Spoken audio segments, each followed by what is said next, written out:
요새 선풍적인 인기를 끌고 있는 챗 GPT 관련해서 여쭤보겠습니다. 이게 많은 것을 바꿀 거란 파괴할 거란 얘기가 많지만 특히 이제 교육 분야가 접목되면서 교육의 많은 부분들을 바꿔놓을 것이다 이런 얘기가 나오고 있는데 전문가 입장에서 좀 어떻게 전망하십니까? 네, 진짜 열풍이 놀랍고요. 충격적입니다. 직업 세계가 빠른 속도로 바뀌겠다. 예를 들면 네. 교육 쪽에서는 책을 요약해주는 서비스들이 있었어요. 그리고 그 책을 읽었는지 문제를 내주는 예. 그런 사업이 있습니다. 실제로 글로벌 큰 회사도 있고 우리나라도 있고. 근데 이제 챗 GPT 한번 물어보세요. 뭐를 읽고 요약해달라. 그렇지. 요약이 쫙 나오고요. 읽었는지 확인할 수 있는 문제를 좀 내달라. 그럼 내줍니다. 객관식으로 오지선다로 해달라. 내줍니다. 예. 이거에 관계된 그 많은 사람들은 어떻게 될까? 뭐 이런 게 드는 거죠. 그 다음에 혹시 그거 아세요? 챗 GPT에 그 음성으로 대화할 수 있게 만드는 또 그러면 종사하는 분이 꽤 많은데 어설픈 것보다 훨씬 더 낫거든요. 그러면 이것도 많이 달라지겠다. 직업 세계가 많이 바뀌겠다. 이런 느낌이 확 오더라고요. 예.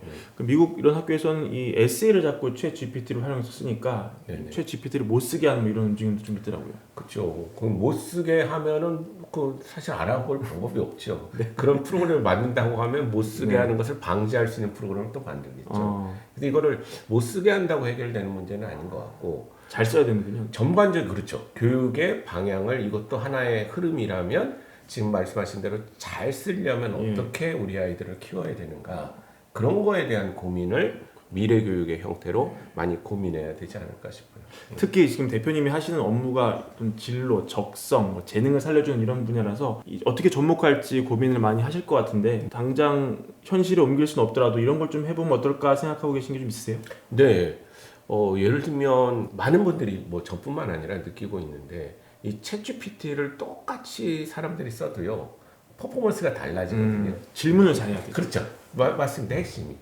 결국은 이런 시대에 우리 아이들의 교육은 물어볼 수 있는 기본 상식을 어느 정도 갖고 있으면서 그 다음에 정확하게 필요한 것에 대한 니즈를 파악할 수 있는 질문을 잘 던질 수 있어야 되고 또 결국은 챗GPT만 사용할 게 아닐 거 아니에요. 그건 LLM이란 하나의 그런 AI 그런 모델 중에 하나니까 다른 것도 분명히 있을 거니까 챗GPT가 낸 지식과 또 다른 데서 만든 어떤 예를 들면 지금 당장 있다면 뭐 미드저니의 그림이라든가 그렇죠. 달리의 그림이라든가 이런 걸 합쳐서 나의 결과물을 어떻게 낼 것인가 이걸 융합하는 그런 능력들 이런 것들은 앞으로 굉장히 필요하겠다. 이런 교육들을 좀 잘 시켜야 되겠다는 생각이 드는 거죠. 그래서 부모님들은 너무 막 기술은 놀랍지만 방황하실 필요는 없는 게 이러려면 잘 이걸 활용할 수 있는 기본 지식들은 갖춰야 되니까 아직 아이들은 그 단계에 있는 거니까 뭐 너무 큰 걱정은 하지 않으셔도 되지 않을까 싶습니다. 과거에 뭐 포털 나오고 구글 나오고 이런 것들이 어떤 교육, 입시의 많은 것을 통째로 바꿀 것이다 얘기도 나왔지만 아직까지 뭐 많이 변한 건 없잖아요. 챗 GPT 역시 뭐 입시에 중대한 변화를 가져올 가능성은 별로 없다고 보시는 거죠?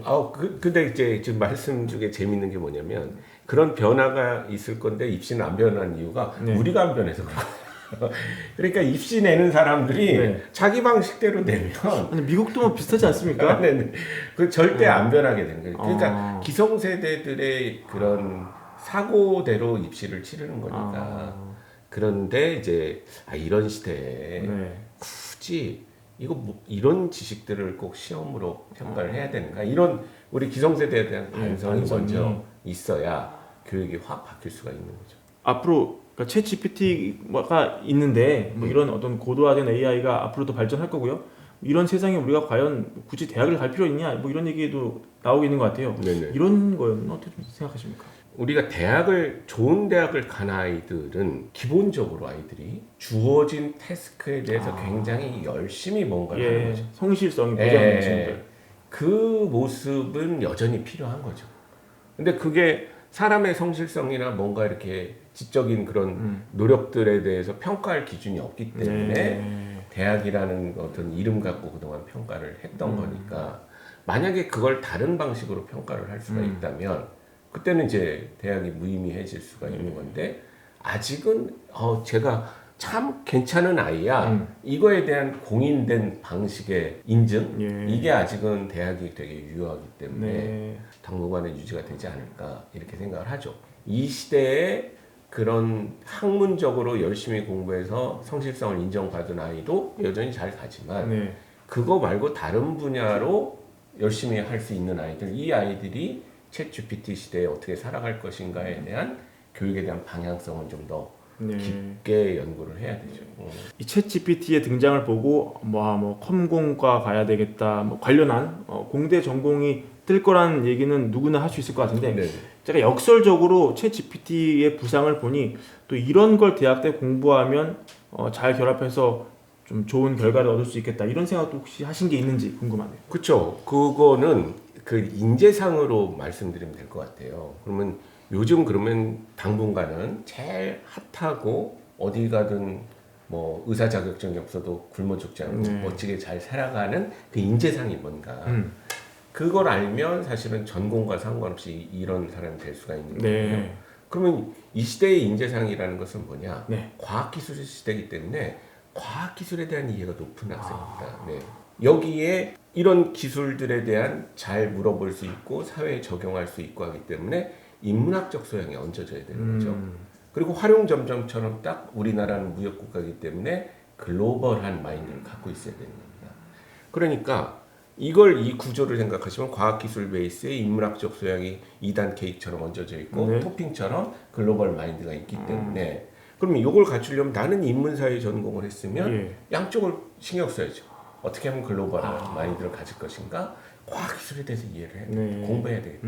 이렇게 생각을 해야 되는 거고 내가 좋아하는 게 지금 과학기술이라 이공계를 가면 어떻게 하면 내 이 좋은 과학기술을 인문학적 소양을 얹어서 남한테 보일 것인가? 이렇게 이 다음 단계로 자꾸 나가야 되는 거죠. 그러면 사실 뭐 어느 전공이 뜨네 어느 게 이게 아니라 자기 좋아하는 것을 중심으로 해서 이 시대에 필요한 인재를 만들어 나갈 수가 있는 거죠. 이게 맞는 방법이라고 보시면 되겠습니다. 이 문과생들이 요새 좌절을 많이 하잖아요. 입시 성적에도 드러나고 있고. 네네. 문과생 중에 이런 태클을 잘 타가지고 뭐 해외 글로벌 좋은 기업에 취직한 뭐 이런 사례도 혹시 들으신 적이 있습니까? 의외로 많죠. 그런 많아요? 친구들. 네. 그런 친구들은 대부분 다 대학교 때 그 동아리 활동을 열심히 하더라고요. 관련한 동아리 활동. 네, 관련된 동아리 활동을 하면서 인턴하고 그다음에 글로벌 기업에 자꾸 무슨 행사 같은 데 가서 문을 두드리고 그러면서 적극성을 보이는 친구들이 그런 경우가 의외로 많습니다. 그렇군요. 옛날 어른들이 잘못된 거짓말을 하나 알려준 게 있는데 그 거짓말이 뭐냐면 묵묵히 네 자리에서 열심히 일을 하면 성실하게 언젠가는 세상은 널 알아줄 거야. 이거 새빨간 거짓말. 새빨간 거짓말입니까? 네네. 네. 아니 말을 안 했는데 어떻게 알아요? 그 사람의 존재를 어떻게 다른 사람이 압니까? 자기의 존재를, 자기의 성실성을, 우수함을, 노력을 자꾸 드러내려고 노력을 해야 되는 거죠. 안 그러면 저기 있는 사람들은 모르거든요. 예. 그래서 아이들 보고 조금 더 적극적인 활동을 하라고 영업을 좀 뛰어야 되는군요. 네네 얘기를 하는 거죠. 이런 생각을 갖지 않으면 아이들이 너무 시니컬해져. 왜 세상은 왜 이렇게 되니까 좀 적극적으로 자기를 알리는 그런 활동을 대학교 때 하는 게 좋습니다. 입시가 재수생의 증가를 제가 잠깐 언급을 했는데 네. 이게 생각보다 좀 심해지고 있고 재수생의 증가가 옛날 우리 세대랑 다른 것은 재수 비용이 굉장히 급증했거든요. 네. 1년에 5천 든다면서요. 그쵸. 뭐 3천에서 5천 사이. 과외까지 시키면 뭐 훨씬 더 들고. 근데 결과가 좋아요. 요거는 어떻게 보면 평등한 기회가 아니라 이미 좀 잘못된 기울어진 상황에서의 입시의 방향이 아닌가. 그래서 요거를 어떻게 하면 개선할 수 있을까에 대해서 좀 많은 국민들이 좀 관심을 가졌으면 좋겠어요. 예. 왜냐하면 이 얘기를 드리는 이유는 아직도 상당수의 학부모님들이 뭐 수능은 공정하다. 예. 뭐 이런 어떤 프레임에 gat혀 있는 경우가 굉장히 많기 때문에 실상은 반드시 그렇지 않다. 이런 부분까지도 고려를 해야 된다. 다만 정량화냐 정성이냐에서 우리가 정량을 자꾸 공정하다라고 생각하는 경향들이 있는데 사실 정성에서 공정성을 더 확보할 수도 있다라는 거 그걸 좀 아셨으면 좋겠다. 네. 이런 말씀을 드리고 싶습니다. 네. 끝으로 입시에 많이 지쳐 있는 학부모들과 학생들이 많이 있는데 좀 항상 강조하시는 좀 제3의 길 이런 거 루트 있으면 좀 짚어주시면서 네. 마무리하겠습니다. 제3의 길, 뭐 특별히 제3의 길이 존재하는 건 아니고 네. 이런 거죠. 이 지금 단계가 끝이 아니라 어떤 전략을 짜야 되는 거죠. 내 목표가 이건데 현실은 지금 이거야. 그럼 이걸 회피하는 게 아니라 적극적으로 받아들이고 그럼 이걸 받아들였을 때 다음 단계 옵션이 뭐가 있는가. 이거에 대한 정보에 대한 욕심을 좀 더 많이 갖는 게 굉장히 중요하다는 말씀을 드리고 싶고요. 그리고 아까 우리가 시작할 때 3월이니까 좋은 뭐 프레시한 그런 예. 상황이라고 얘기했지만 지금 대학 가보면 프레시하지 않은 경우가 너무 그래요? 많습니다. 전공이 일단 안 맞아요. 합격만 하면 된다는 생각으로 대학을 온 애들이 바로 들어와서 수업 듣고는 멘탈이 털리는군요. 예. 내가 원하던 길이 아니야 이런 그렇죠, 게. 그렇죠. 그러니까 이런 이제 현상에 대해서 우리가 좀 더 고민을 하고 대학을 지원해야지 합격만 하면 끝이다 이런 생각들은 이제 버리셔야 된다 그런 말씀을 드리고 싶습니다. 알겠습니다. 저 오늘도 조 대표님 모시고 좋은 얘기 많이 나눠봤고요. 늘 이렇게 오실 때마다 좋은 인사이트를 많이 주셔서 감사드립니다. 네, 고맙습니다. 다음 기회에 또 스튜디오 모셔가지고 더 좋은 얘기 들어보도록 하고요. 오늘은 이것으로 마무리하겠습니다. 감사합니다. 네, 감사합니다.